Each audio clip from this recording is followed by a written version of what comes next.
when its largest textile warehouse was set ablaze. King Maduka ordered the assassins responsible to be found, while Dhoruba launched his own hunt for them.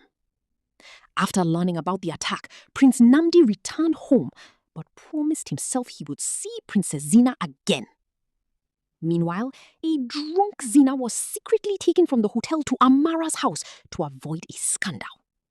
Unknown to everyone, Chika obtained photos of what happened that night. Later, Zina rushed back to the palace after hearing news of the attack on her father.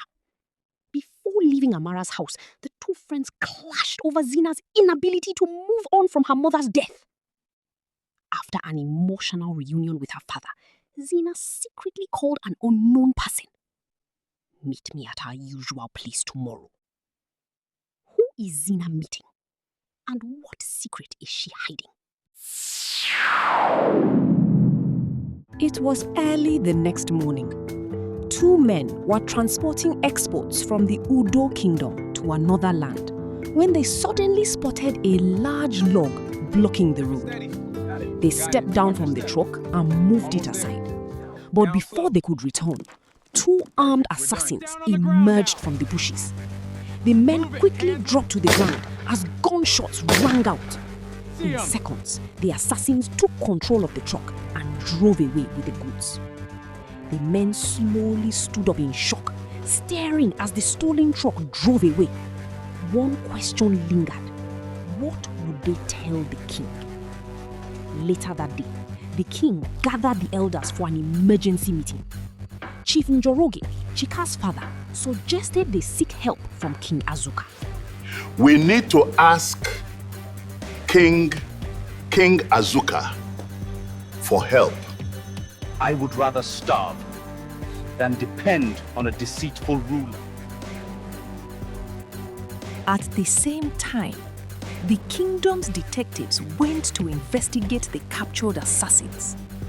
But when the policeman opened the cells, the prisoners were already dead, showing clear signs of struggle and gunfire. Elsewhere, the leader of the assassins received the report. The king had rejected King Azuka's involvement. The plan is not working. We need a new approach. Meanwhile, Princess Zina felt uneasy about what she had said to Amara the previous night. She called her, but Amara, who was at the gym, refused to pick up. She didn't want to be blamed again for the chaos surrounding the princess's life. When the call didn't go through, Zina frowned slightly, wondering why Amara's phone was unreachable. She decided to try again later. She knew she had to move on, but only after she got her revenge. And she also knew her father would never allow her to leave the palace because of the growing danger from the assassins. So she made up her mind. She would leave before he finished his meeting with the elders. Just then, Chinonso entered her room. He told her about Prince Nnamdi, the prince who had once saved their father, and that he wanted to meet her after seeing her pictures. The name made Zina pause for a moment. It sounded familiar. So did his kingdom. Her brother smirked and joked. Soon, I'm sure he'll come asking for your hand in marriage. Already irritated by everything happening around her, Zina's expression hardened. "Get out!" she snapped. Chinonso left immediately. Zina decided not to wait any longer. She grabbed her things and walked out toward the car park, where her bodyguards were already waiting. Meanwhile, Prince Nnamdi's thoughts drifted back to the day Princess Zina saved his life. He was about 10 years old then, alone in a room, coughing violently, struggling to breathe. His vision blurred as he slowly slipped toward unconsciousness. Then the door opened. Zina walked in. Without hesitation, she searched for his medicine, found it, and gave it to him just in time. Take this pill. He finally opened his I'm gonna eyes, get help. breathing again. She left to get help. Before he recognized his surrounding, she was gone. No name, no goodbye. Just a memory he never forgot. Years passed, but he never stopped searching for her. And now he had finally found her. He called his servant, Tenny. Deliver an invitation letter to the king of Udo Kingdom and make sure no one knows about it, not even my parents. Tenny acknowledged the order and left immediately. Prince Namdi stood alone afterward, staring into space. Would she come? That was the only thought in his mind.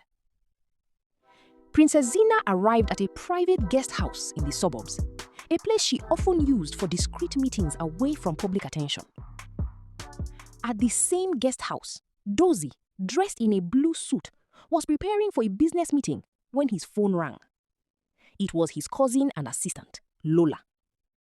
Excitedly, she told him that the princess had finally fulfilled her promise by showcasing Adaeze perfume at an event the previous day. The result shocked them both. Sales had tripled overnight despite the tension in the kingdom. Earlier, Lola had gifted the perfume to the princess on Dozie's behalf. Zina loved it so much that she later requested more, and in return, Lola asked if she could help promote the brand publicly. The princess agreed. Now the business was booming. But Lola's tone soon changed as she mentioned the assassins and the attack on the king. Concerned, Dozie immediately asked about the royal family, but Lola said she had no information. A small smile escaped her voice. Are you worried about the princess? Before Dozie could answer, he suddenly turned and froze. Princess Zina was walking past the hallway with her bodyguards. For a brief moment, time seemed to slow. Since returning to Udo Kingdom, Dozie had seen his childhood friend countless times in newspapers and on television. But seeing her in person felt completely different. She looked even more graceful than he remembered. Unaware that he was watching, Zina continued down the hallway before disappearing around the corner. Only then did Dozie realize Lola had been calling his name repeatedly. "She's doing well," he said softly. Lola sounded confused. "How do you know that?" I just saw her. She's here at the guest house. Before Lola could respond, Dozie quickly ended the call, claiming he needed to contact his client. But after the call ended, Lola suddenly remembered something important. The princess had once asked to meet the mysterious CEO of Adaeze Perfume. Lola had refused because Dozie preferred keeping his identity hidden unless necessary. The princess had been slightly annoyed that she was promoting a business owned by someone she had never met. At the time, Lola had promised to arrange a meeting if Dozie agreed. Realizing this, she quickly tried calling him back.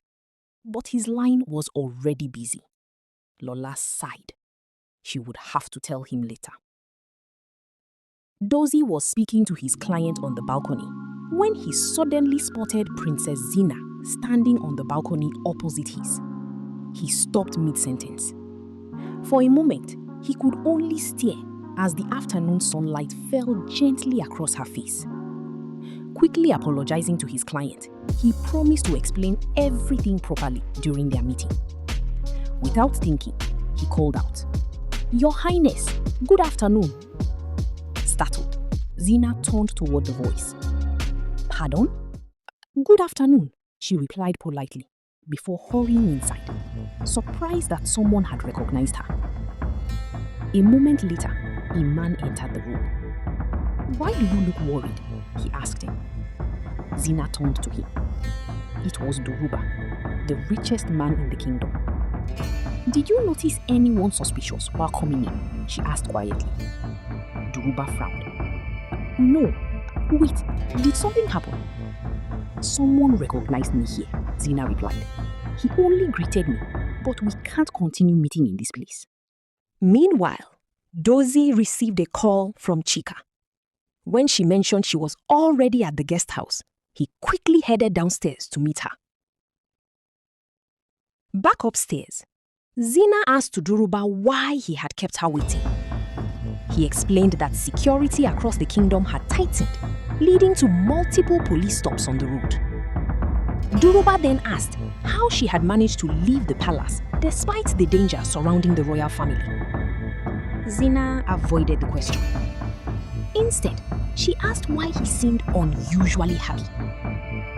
With a satisfied smile, Duruba explained that he had stopped shareholders from withdrawing their investments, preventing their company stock from declining further. Zina wasn't surprised. Duruba was known for getting results by any means necessary. Still, both of them remained frustrated over the warehouse fire that had ruined their plans to purchase a mine. The mine would have helped the company, Zina said disappointedly. Their business partnership remained one of the kingdom's biggest secrets.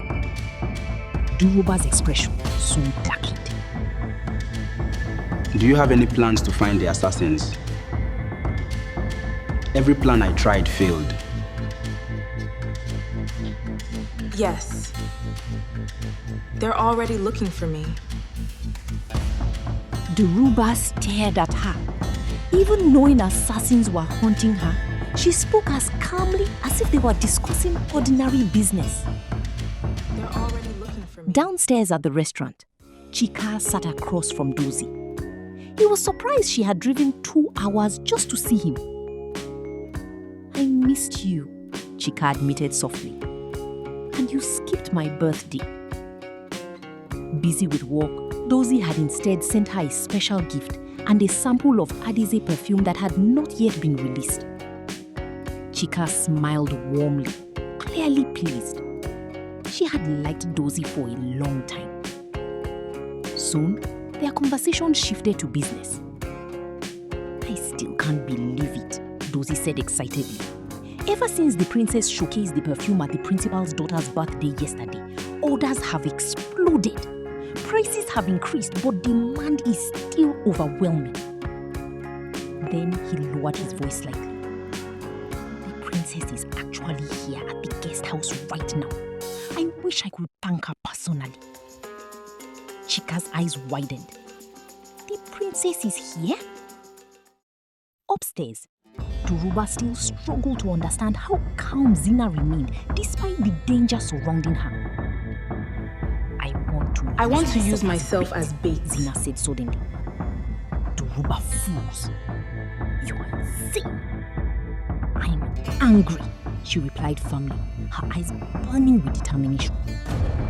Duruba stared at her in disbelief. Do you even understand what you are risking? Understand what you are risking. The story continues. Like the video and subscribe for the next episode.